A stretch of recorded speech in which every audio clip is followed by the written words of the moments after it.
Hey guys, welcome to Wellness and More of You. Kathy here.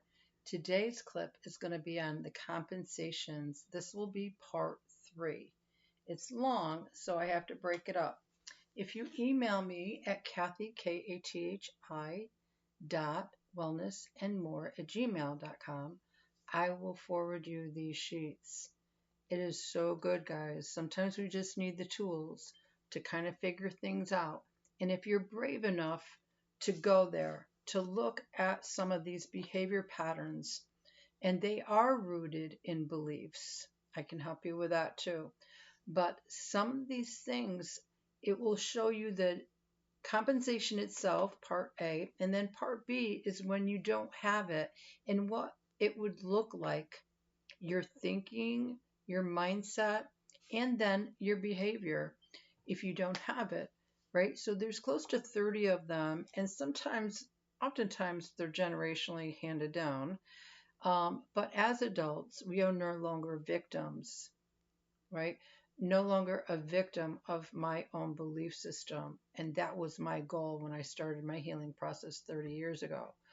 And so, how do we change that up? How do we reverse that? And oftentimes, cognitively, it's easier said than done, right?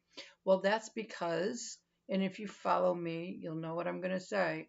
There are things stored in our 6 foot field and on our body also. That's energy construction of things, everything that we have gone through in life. And so mentally, we can overcome to a degree until the next trigger comes or the next shutdown comes, or you feel this wall and you feel this block. And this is what I work through with the tools that I've been given. So definitely, I hope you just walk this through with me and be brave enough to hear these compensations. So I'm going to do, I have 14 through 19 picked out for today, but I don't know if I'm going to get through all of that. So we'll just take it by ear and see what happens. Okay, number 14, the underachiever and powerless, feeling powerless. With this compensation, we make it through life by holding into our impulses and never fully express ourselves successfully in the world. So if I'm in this compensation, I'm only lovable if I suppress my full power and personality, right? You feel that insecurity. Do nothing, doing nothing gets me attention. Okay, there's some compensations that are like that. I can't compete with so and so, so I'll just reject achievement. Okay, so we automatically assume and conclude these things because we have a very low self esteem or we have negative beliefs about ourselves. And so we pull back and we stay in this compensation. If you do not have this compensation, this is what it's going to look like. Others will love me even if I express my power and personality in my own unique way. And even if they don't, does it bother you? Right? It shouldn't bother you because you can't control what other people think. You can't control how they're going to respond. And it's not really your issue how they respond, right? What is your issue is how you respond, how you feel, and how you react to what's going on. This is what you can control. I am loved just for who I am, whatever I do and achieve. All right. So we're going to go to what if you're a great achiever, right? Is your identity in what you do? Do you feel successful just because you have money in your account? Okay. So this is where it gets a little bit in the dirt, a little bit, right? So is your identity built on that? Because your identity was a gift from God. You're loved unconditionally. All of these conversations is because we don't feel accepted or loved in certain situations or relationships and in workplace or whatever, and it's not true, right? I want you to catch your belief system in every situation, whatever it is. What are you believing? Just take a second and say to yourself, what am I believing right now? If you're feeling bad, you're believing a negative thing. It all comes from negativity, right? But it's stored energy too. So it's a lot. And I'm not saying these things and saying, oh, this is how easy you can get through it. It's not. It's not easy. That's why we have the tools. So just hang in there. Um, thanks for being here to hear this out. Number 15, powerful. How about the opposite of what we just read? Being so powerful. Some people get their identity from that. To be loved, we must be very powerful and in control.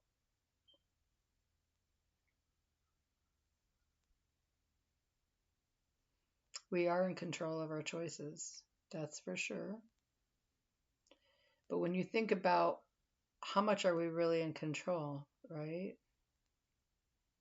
At any given day, tragedy can hit us, guys. Okay, the whole crux of this conversation is that when it does, that you are secure in a safe place, refuge place, Psalm 91. Because he loved the world, he gave up his son. He gave up everything for us so that we would always be connected and one with him. John 17. So when tragedy hits, or when you lose your job, or when your best friend leaves you,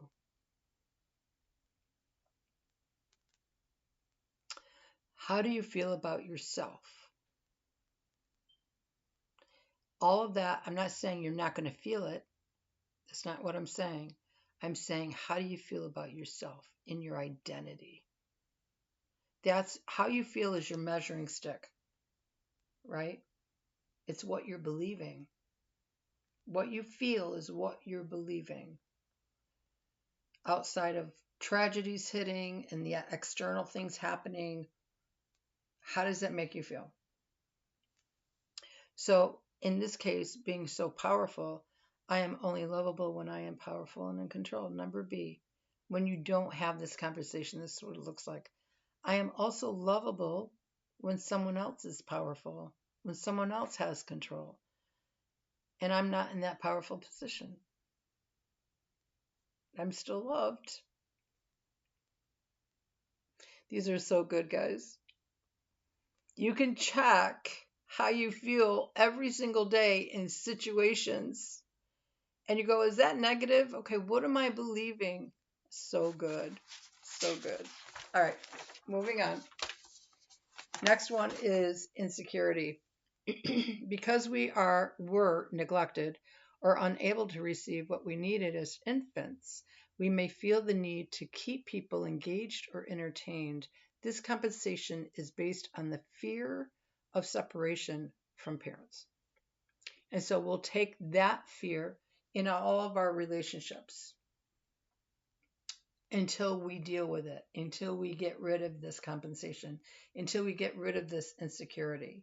So it looks like I hold on to, right, for the attention so I won't be separated from them, whoever it is. And then if you don't have this conversation, it looks like I feel secure when this person is away from me. I'm still secure. Again, how do you feel? Number 17, perfectionists. This is a very common one. We feel the only way to receive love is to be perfect, which is, we have to immediately get that off the table. Who's perfect? No one. No one's perfect. Maybe if I could just be perfect, then my mother or father or whoever will love me. Stop. Right? If you can love yourself as you are, broken, failed, love yourself right where you're at, right? Because we learn, that's how we learn. And we have a God who unconditionally loves us as we are, and he will help us to grow in that and move out of these things and grow securely in him and who you are. With this compensation, we always feel unworthy to receive any kind of love others give us. Yeah, our worth is everything to God, so much so that He gave His only Son and He was willing to pay the price. Our worth is everything to God. Your worth is more precious than gold and silver, more precious than anything. You're a part of God that will never exist again. You're an expression, an extension of a part of who He is that will never exist again. I don't care if you're twins. I don't care how identical you are. You're still a unique expression and part of God that will never exist again. Beautiful. Okay, so I'm only loved if I'm perfect, or be physically perfect, or be the right weight, right? I often think to the one you marry, okay, are you going to love me if I'm in a car accident and like I'm all mangled and I'm paralyzed and I'm in a wheelchair and I don't look so good, right? I look at the wounded warriors coming back to their spouses all mangled and how they loved them through therapy and wouldn't leave them for a minute, right? So it has nothing to do with external, and I know that it does, but it doesn't, right? In reality, true love doesn't depend on that. It depends on who that person is inside, right? So B, I receive love whatever I am like. Do you do it for yourself, first of all? In all your flaws, do you do it for yourself? Do you love yourself just as you are? Everyone has their gift, and no one is either better or worse than anybody else. So, do you love you for who you are right now, with all the flaws, with all whatever you want different?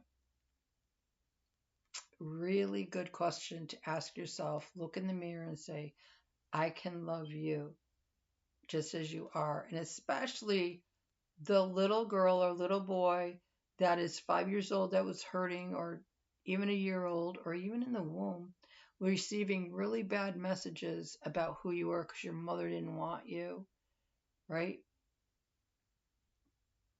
You can do that. You can give that self to you every single day. Give yourself the love that you deserve, and that child that's still hurting. That child that's still hurting within you is very much alive. It's still hurting. You can love on that 5-year-old, that 9-year-old, whatever it was.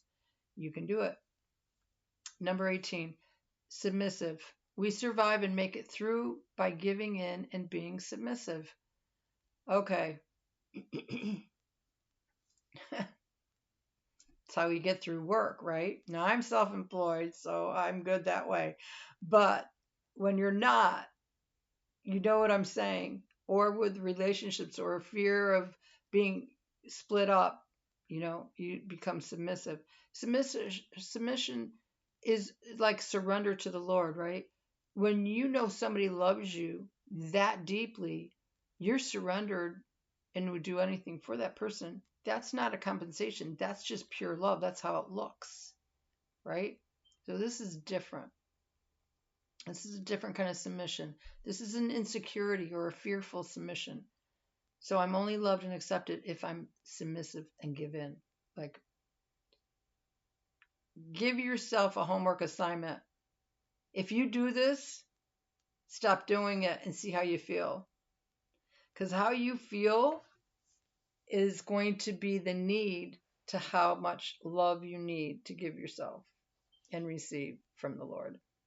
So B, I feel safe and loved when I am positively self-assertive. Okay, there's your measuring stick of what you can do and how it makes you feel. Okay, 19. I made it to 19. How many minutes we're in? 14 minutes, so we're doing good. Okay, fear of vulnerability.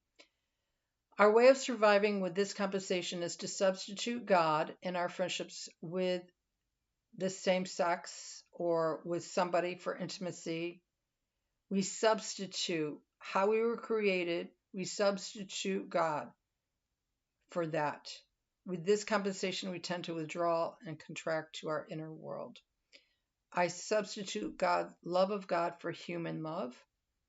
I substitute friendship with men or women for intimacy. I survive stress by contracting and withdrawing. Okay, so when you don't have that, this is what it looks like. I enjoy receiving love from all people and enjoy my inner spiritual relationship with God. That's exactly where I'm at. I love where I'm at. I love everybody and where they're at. And it just feels free to be able to do that. Because why? I've learned how to do it for myself. And when you do that for yourself, you're able to give that out to others. Yeah. So I hope this blesses you. And until next time, we've got 2 more takes for this topic of compensations. Be well, do some homework, check how you feel, hands on heart center, and just say, Lord, heal my heart and help me to receive this unconditional love. But most importantly, when you receive it, you're giving it to yourself. Yeah, so important. Okay, God bless you guys. Love you much. Take care. See you next time.